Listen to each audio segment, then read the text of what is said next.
Sinampahan na ng ethics complaint si Quezon City 4th District Congressman Bong Suntay dahil sa kontrobersyal niyang pahayag tungkol sa aktres na si Ann Curtis. Live mula sa Kamara, magbabalita si Mobile Journal, Arles de los Santos. Arles?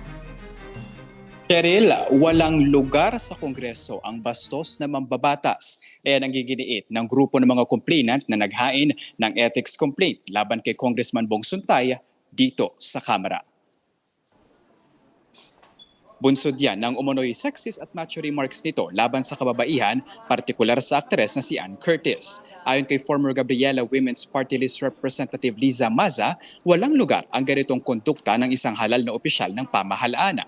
Naniniwala siya at ang kapwa complainants na marapat patawan ng disciplinary action ng Kongreso si Suntay na may responsibilidad at otoridad na gawin ito.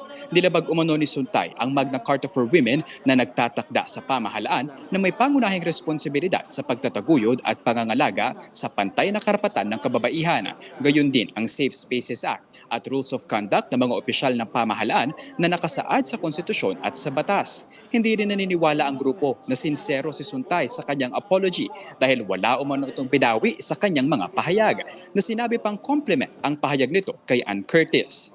Nagpahayag naman ng suporta sa inihaing ethics complaint si incumbent Gabriela Women's Party List Representative Sara Elago na nandigang marapat na maging ligtas ang sinuman, hindi lamang ang kababaihan sa pang-aabuso sa lahat ng oras. Cheryl, matapos ngang ihain itong ethics complaint na ito, ay uupuan ito ng Committee on Ethics and Privileges upang desisyonan kung may sapat nga bang basehan ang reklamo. Cheryl. Maraming salamat, Mobile Journal, Arles de los Santos.